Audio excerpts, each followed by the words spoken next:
Good afternoon students. तो आज हम डिस्कस करेंगे ग्राम-श्मिट ऑर्थोगोनलाइजेशन प्रोसेस। ये आपकी मोस्ट इम्पॉर्टेंट थ्योरम है क्योंकि ये पूरा चैप्टर ही बहुत इम्पॉर्टेंट है, तो आप इसको देख भी सकते हैं कितनी बार रिपीट में आई है। तो देखिए इसने क्या कहा है, थ्योरम है every finite dimensional inner product space has an orthonormal basis. कि अगर किसी ने ये कहा है कि हमारे पास फाइनाइट डायमेंशनल आईपीएस है, इनर प्रोडक्ट स्पेस है, तो हम डायरेक्टली कह देंगे क्या, ऑर्थोनॉर्मल बेसिस है बाय दिस प्रोसेस। तो प्रूव करते हैं। लेट किया है पहले तो, क्योंकि हमें ये लेट करके चलना है, ये दिखाना है। लेट किया, वी एफ क्या है हमारा, इनर प्रोडक्ट स्पेस है ऑफ डायमेंशन एन। एन क्यों ली, क्योंकि फाइनाइट लेनी थी। डायमेंशन का मतलब क्या होता है, उसके बेसिस में एन एलिमेंट है। Since every orthonormal set is linearly independent, अब हमें पता है हर ऑर्थोनॉर्मल सेट कैसा होता है, लीनियरली इंडिपेंडेंट होता है, और डायमेंशन ऑफ वी कितनी ली है, एन। तो हमें सिर्फ इतना दिखाना है कि it is enough to construct an orthogonal basis of V. ये तो दिखाना है हमें क्या दिखाना है कि ऑर्थोगोनल बेसिस हो, क्योंकि एल आई तो है ही है, मतलब एक दूसरे पे डिपेंड नहीं कर रहे। एक दूसरे के साथ अगर मैं उनका वो निकालूँ, इनर प्रोडक्ट निकालूँ, तो क्या आएगा, ज़ीरो। एक दूसरे के साथ आपस में सिर्फ क्या दिखाना है, वन। तो इसलिए हमें बस ऑर्थोगोनल दिखा देना है कि बाकियों के साथ क्या आ रहा है, ज़ीरो। ये दिखा। अब देखिए, since S is basis, L I है, इसका मतलब कोई भी यू ज़ीरो नहीं होगा, क्योंकि अगर किसी भी बेसिस में ज़ीरो आके बैठ जाता है तो इसका मतलब क्या होता है कि वो तो एल डी हो गया। तो इसलिए इसका मतलब इसमें कोई भी ज़ीरो नहीं आएगा। अब हमने मान लिया है कोई u1 v1 के इक्वल है, v2 को हमने ऐसे बना लिया है। अब आपको ये दिख गया होगा, ये बहुत बार बना चुके हैं हम, सेम यही टर्म लिख चुके हैं। बेसल्स में भी सेम ऐसा ही था। अगर मैं v2 देखूँ तो ये कह रहा है ज़ीरो है। क्यों है ज़ीरो v2, क्योंकि हमारे पास यहाँ पे देखो v1 की जगह क्या रख दोगे आप, u1। v1 की जगह क्या रख दोगे, u1 u1 u1। तो u2 और v2 यहाँ पे क्या आ गया है, u1 u1 u1 नौ। v2 ये किया है। अब हम कह रहे हैं v2 क्या ले लो, ज़ीरो। v2 ज़ीरो का मतलब ये पूरी टर्म ही क्या है, ज़ीरो। अगर ये ज़ीरो है, इसका मतलब u2 को इधर ले आओ, क्या बन जाएगा, यही टर्म आएगी। ये क्या होता है, ये जिसको मैंने अभी सर्कल किया, ये एक स्केलर होता है, क्योंकि अगर आप इनर प्रोडक्ट निकालोगे कोई आंसर आएगा, कोई स्केलर आएगा, और ये लेंथ होती है, तो दोनों ऊपर नीचे क्या है, स्केलर। पूरा ही क्या बन गया, स्केलर। तो u2 क्या आ गया, स्केलर इनटू में v1, तो इसलिए यही लिखा है scalar multiple of v1। u2 is equals to, अच्छा v1 का मतलब क्या था, u1, तो u2 is scalar multiple of u1। तो अगर मैं यहाँ से कहूँ तो मेरे पास क्या आ जाएगा, ये तो एल डी आ गई, क्योंकि आपने u2 बना दिया किससे, u1 से। u1 में कुछ मल्टीप्लाई किया और u2 आ गया, ये तो एल डी क्या होता था। तो ये तो कॉन्ट्रडिक्शन है। इसका मतलब ये थे कैसे, दिए कैसे हुए थे, एल आई, तो एस कैसा था, एल आई। इसका मतलब v2 ज़ीरो नहीं हो सकता, क्योंकि ये कब आई थी ये बात, जब हमने गलती से v2 को क्या ले लिया था, ज़ीरो। इसका मतलब v2 ज़ीरो नहीं है। अब मेरे पास v1 है, v2 है, मैं इन दोनों का एक बार इनर प्रोडक्ट निकालती हूँ। v2 की वैल्यू रख दी और यहाँ पे v1 एज इट इज़। कैसे खुलेगा ये, एक बार तो ये इससे मल्टीप्लाई होगा और एक बार ये हो जाएगा। तो एक बार ये हमने, सॉरी इसने पहले क्या किया है, इसकी वैल्यू रख दी, बाद में खोल दिया है। आपका मन करे आप पहले इसको मल्टीप्लाई कर लो, जैसे मैंने अभी बताया, फिर आप रख देना कि v1 ही क्या था, u1। तो हमारे पास ये टर्म आ गई, नेक्स्ट ये आ गई है। इसको क्या कहते थे, यही तो था नॉर्म ऑफ u1 का स्क्वायर। तो ऊपर भी क्या आ गया, नॉर्म ऑफ u1 का स्क्वायर, नीचे और ऊपर कैंसिल। तो क्या बच गया हमारे पास, u2, u1 का inner product minus u2, u1 का इनर प्रोडक्ट। दोनों माइनस में है, कैंसिल हो गए, क्या बच गया, zero. v2, v1 inner product क्या आ गया, ज़ीरो। यही तो ऑर्थोगोनल की डेफिनेशन थी कि ये इस पे ऑर्थोगोनल है, v1 इस पे, तो हमने लिख दिया v2 is orthogonal to v1। And so ये क्या बन गया, ऑर्थोगोनल सेट, क्योंकि दोनों को एक साथ लिख दिया एक सेट बना के। इसलिए अब हम धीरे धीरे ऐसे ही n लेके आएंगे। अभी तो v1 v2 दो ही आए हैं, हमें n लाने, तो v3 बनाते हैं।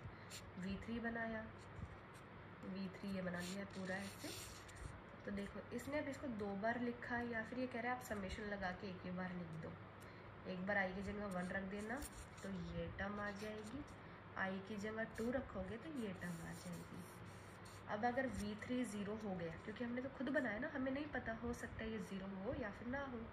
अगर 0 हो गया तो फिर से वही केस आएगा, जैसे आपने v2 को 0 नहीं कर दिया था पहले, तो गलती से हमारे पास क्या आ गया था कि LD बन गए थे।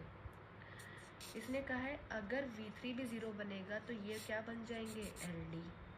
तो इसलिए v3 0 नहीं हो सकता। v3 0 नहीं है तो फिर v3 का v1 के साथ निकालो, फिर v3 का v2 के साथ, क्योंकि देखो अब तक सेट में कितने आके बैठे थे, v1 v2, ये 2 आ गए हैं ऑर्थोगोनल सेट में। अब हमें तीसरा एक और लेके आ रहे हैं v3, तो उसका इन दोनों के साथ चेक करेंगे। इनर प्रोडक्ट क्या दोनों के साथ 0 है, तो देखो दोनों के साथ ही इनर प्रोडक्ट क्या आ गया है, इसके साथ निकाला, v1 के साथ सॉल्व किया तो क्या आया 0, v2 के साथ निकाला तो वो भी क्या आ गया 0। इसका मतलब v1 v2 v3 तीनों ही क्या है, एक ऑर्थोगोनल सेट में बैठे हुए हैं। तो हम ऐसे ही कर करके कितने ला सकते हैं, n लेके आ सकते हैं, क्योंकि u कितने हैं, n है, तो हम ऐसे कितने बना सकते हैं, n बना सकते हैं। अब हमने किया है wi मतलब w1, जैसे क्या बना रहे हैं, v1 upon norm of v1। ऐसे ही w2 का मतलब क्या रहेगा, v2 upon norm of v2।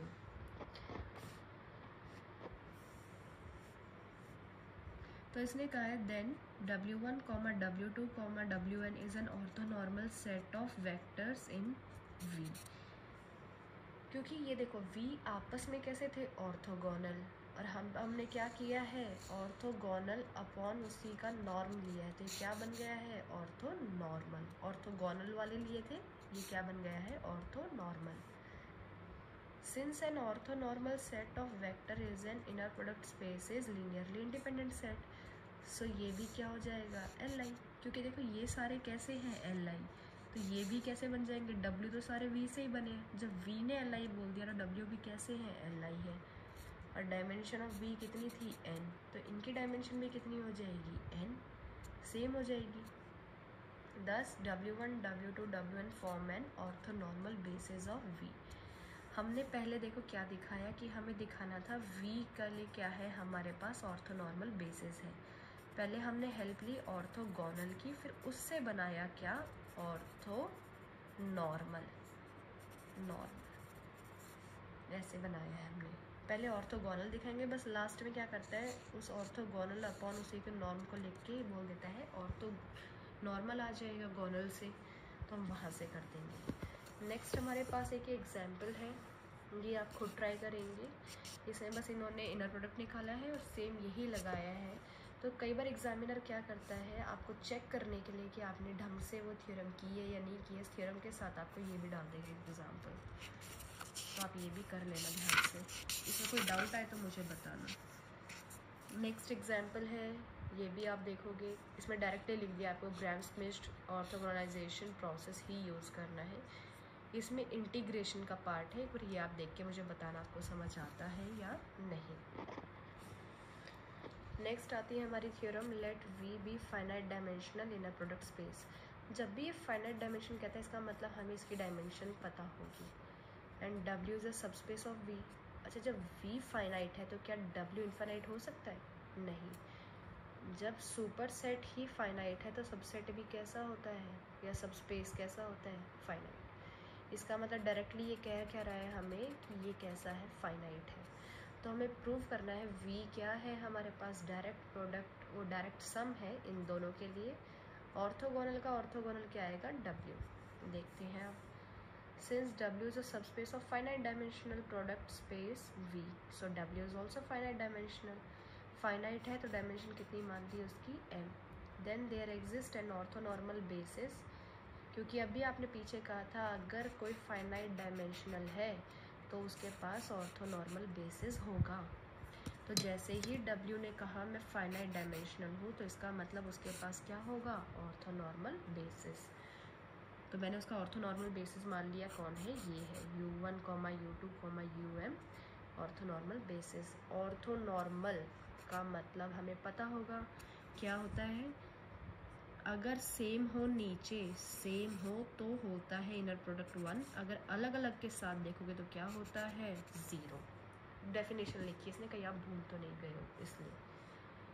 अब भाई V भी कैसा दिया था इसने, फाइनाइट डायमेंशनल, V की भी डायमेंशन मान ली n है, तो हमने क्या कहा है कि हमारे पास इसका मतलब बेसिस होगा फिर से, और वो भी कैसा बेसिस, ऑर्थोनॉर्मल बेसिस। अब जिसने भी हमें ये कह दिया कि मैं फाइनाइट डायमेंशनल हूँ, हम सीधा लिख देंगे कि इसका मतलब वहाँ पे क्या है, ऑर्थोनॉर्मल बेसिस है। तो V ने कहा ऑर्थोनॉर्मल, सॉरी मैं फाइनाइट डायमेंशनल हूँ, इसका मतलब इसके पास ऑर्थोनॉर्मल बेसिस है। तो देखो अगर ये V था तो W इसी में से आया था ना, W के पहले ही मुझे M एलिमेंट पता है, तो वो पहले तो वही लिख दूँ, उसके बाद कितने और चाहिए, ये इतने n चाहिए, मतलब टोटल n होने चाहिए, तो मैंने m+1 से लेके n तक और लिख दिए। 10 U m+1 m+2 UN belongs to W perpendicular. ये आपको लाइन याद होनी चाहिए, मैंने क्या कहा था कि W परपेंडिकुलर में कौन जाएगा, V के वो एलिमेंट जाएंगे जो W के एलिमेंट के साथ इनर प्रोडक्ट क्या देंगे, 0। तो ये एलिमेंट तो W के ही हैं, ये तो उसके परपेंडिकुलर में जा ही नहीं सकते, इसका मतलब ये जाएंगे, क्योंकि ये इनके साथ इनर प्रोडक्ट क्या देंगे, 0। लेट किया V, कैपिटल V से आर्बिट्रेरी, आर्बिट्रेरी का मतलब कोई भी एलिमेंट हो, then there exist unique scalar A1 A2 AN such that V is equals to AI UI। ये कहाँ से आया, क्योंकि V ने जैसे ही कहा मैं कैपिटल V से आया हूँ तो उसका बेसिस आएगा, ऑर्थोनॉर्मल बेसिस है, पर बेसिस तो है, ऑर्थोनॉर्मल का मतलब ये दो प्रॉपर्टी एक्स्ट्रा हो गई है, पर बेसिस तो रहेगा। बेसिस है, इसका मतलब ये V यूनिकली एक्सप्रेस हो सकता है उसके लीनियर कॉम्बिनेशन में। चैप्टर नंबर 2 से आई थी ये बात हमारी। तो V ने कहा मैं इस कैपिटल V से आया हूँ, तो हमने कहा इसका तो बेसिस है हमारे पास, तो आप फटाफट क्या करो, इसकी फॉर्म में आ जाओ, तो इसकी फॉर्म में आ गया। फिर हमने समेशन तोड़ दिया, 1 से लेके m तक अलग लिख दिया, m+1 से लेके यहाँ n तक अलग लिख दिया। देखा ये तो क्या है हमारे पास, U बोल दिया है हमने, इसको क्या बोल दिया, W, ताकि सॉल्व करने में आगे हमें बार बार बड़ा बड़ा ना लिखना पड़े। U ये था, ये W है, U बिलोंग्स टू W है और W belongs to W perpendicular है, क्योंकि देखो U1 U2 UM ये सारे किसके थे, बेसिस के एलिमेंट, ये देखो यहाँ पे W के, U1 U2 UM यही सारे पहले वाले समेशन में, इसलिए इसको क्या बोला है, W से आया है। W के बाहर जो भी था वो किस में था, W परपेंडिकुलर में, तो इसलिए जो भी ये बचे हुए थे इनको किस में भेज दिया, W परपेंडिकुलर में।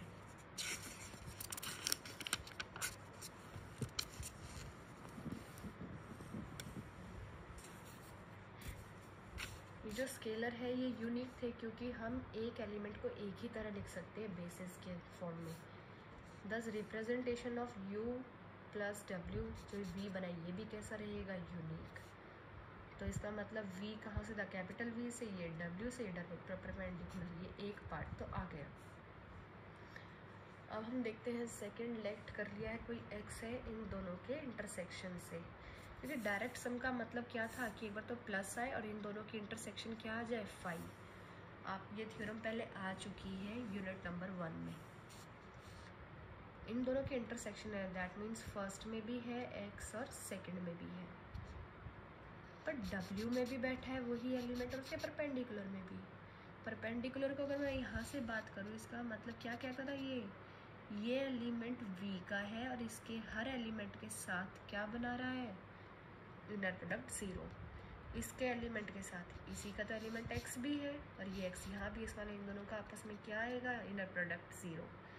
इसको एक बार आप ध्यान से देखो, पहले तो मैंने कह दिया x W में से है, फिर मैं कह रही हूँ x W परपेंडिकुलर में भी है, इसका मतलब अगर यहाँ सपोज x है तो वो इसके साथ क्या बनाएगा, इनर प्रोडक्ट 0। क्योंकि तभी तो उसके परपेंडिकुलर में गया है। तो इनर प्रोडक्ट क्या बना दिया, 0। तो एक्स ही क्या आ गया, 0। इंटरसेक्शन में एक एक्स ही माना था हमने और वही क्या आ गया, 0। इसका ना इंटरसेक्शन क्या है, 5। तो इस फर्स्ट को और इस सेकंड को मिला के हम लिख सकते हैं v क्या आ गया है, डायरेक्ट सम इन दोनों का। सेकंड पार्ट प्रूव करते हैं। सेकंड पार्ट में देखो क्या कहा है हमें,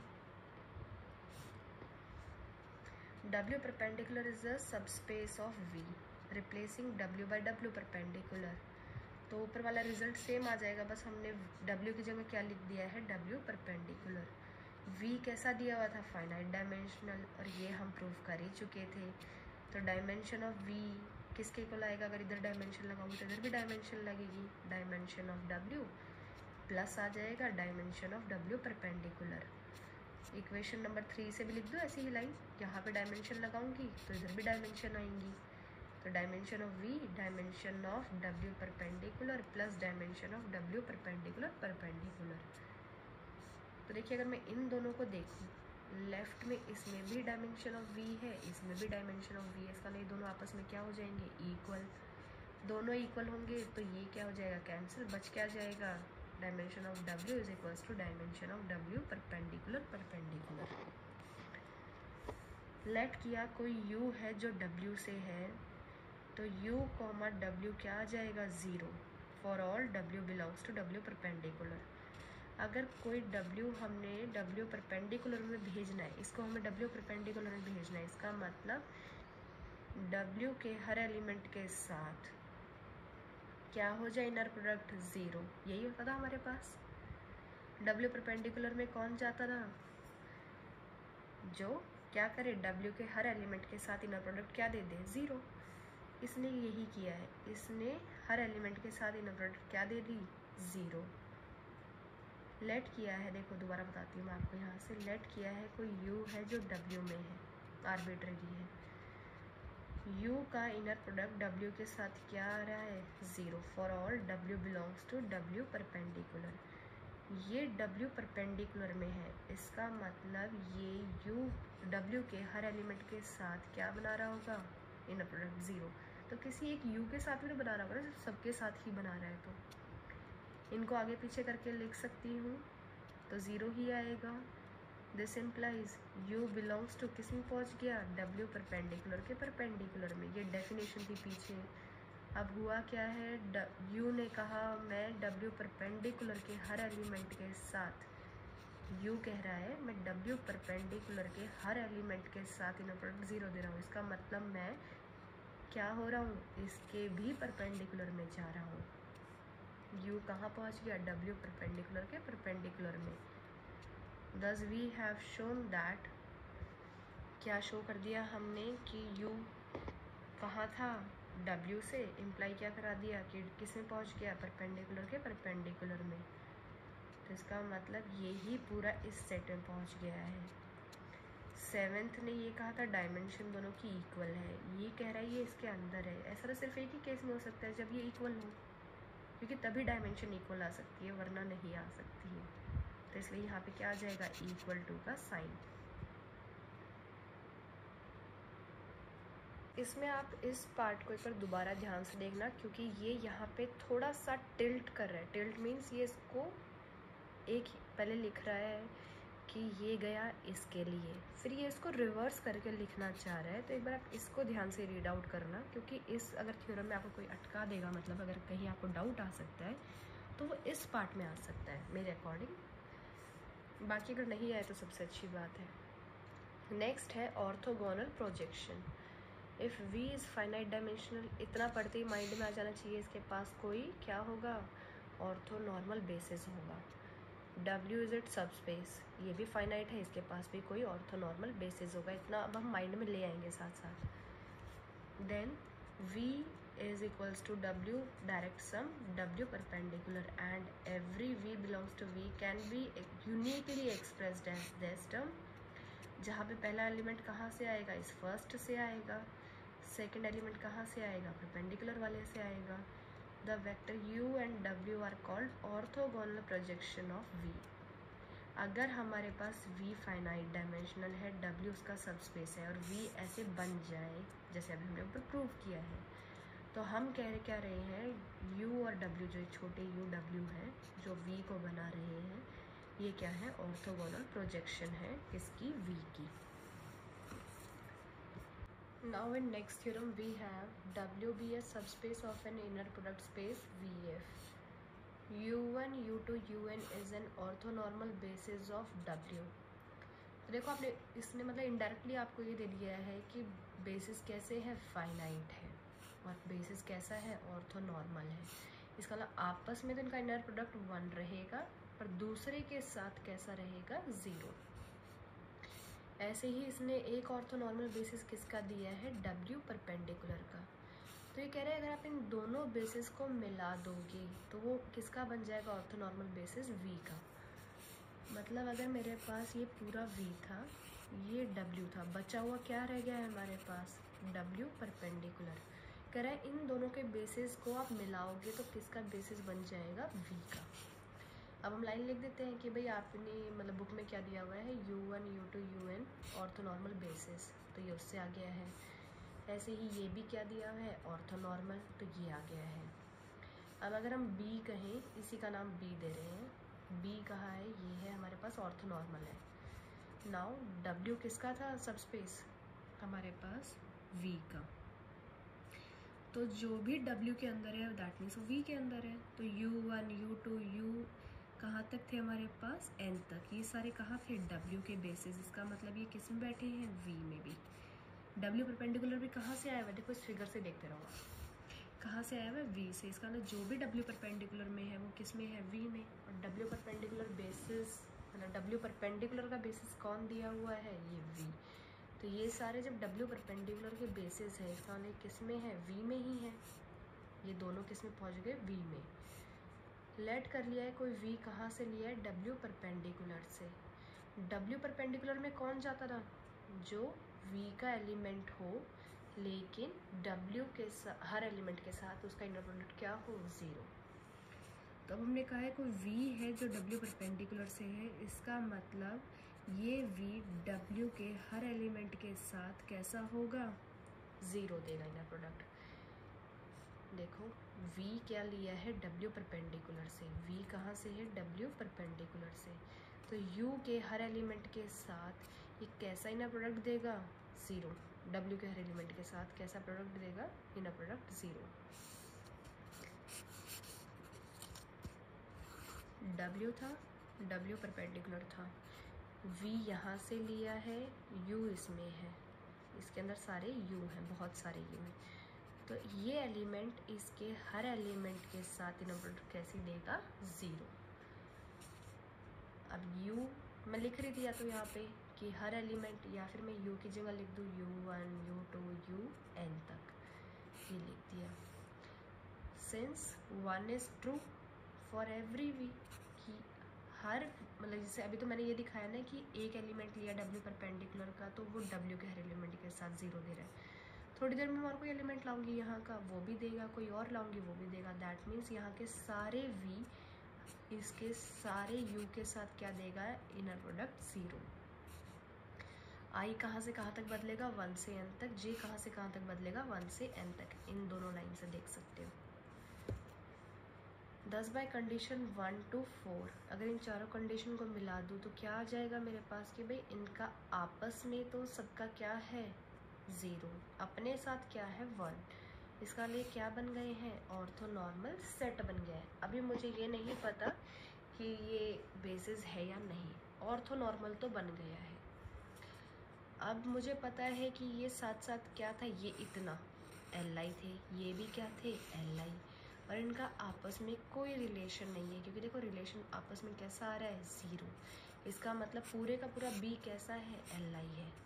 और हमें एक और चीज़ अभी पिछले थ्योरम में की है हमने कि V क्या होता है, डायरेक्ट सम होता है W और W परपेंडिकुलर का। तो डायमेंशन अगर मैं दोनों तरफ लगाऊंगी तो क्या आएगा, dimension of V is equals to dimension of W plus dimension of W perpendicular. इसकी डायमेंशन कितनी है, N, इसकी कितनी है, N। तो हम यहाँ से कह सकते हैं कि यही तो है N plus M, N plus M। इसका मतलब B ही क्या है हमारा, ऑर्थोनॉर्मल बेसिस तो था ही, वो सॉरी ऑर्थोनॉर्मल था, Li था। साथ में अब क्या बन गया है, इसी की डायमेंशन, मतलब यही बेसिस है किसका, v का। नेक्स्ट थ्योरम है हमारे पास ये, इसमें एज इट इज़ पिछला ही सब कुछ रिपीट हो रहा है, बस ये इम्प्लाइज करवाएगा। जैसे अगर फर्स्ट दिया है तो फर्स्ट से दिखाओ कि सेकंड ट्रू है, ये लेके चलेंगे, इसको प्रूव करेंगे।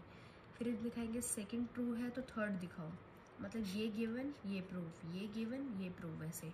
बस इसमें आप एक ये वाला पार्ट है ना, ये ज़रूर याद करके जाना, क्योंकि आ जाता है लिखा हुआ स्टेट पार्सेवल्स आइडेंटिटी, ये होती है पार्सेवल्स आइडेंटिटी। तो आप एक इसको आज ट्राई कर लेना, आपको कोई डाउट आता है तो आप बता देना, फिर हम आगे एक्सरसाइज स्टार्ट कर देंगे, दैट इज़ 10.1। एक ही एक्सरसाइज है बट क्वेश्चन इसमें टोटल है 28, तो वो हम डिस्कस कर लेंगे।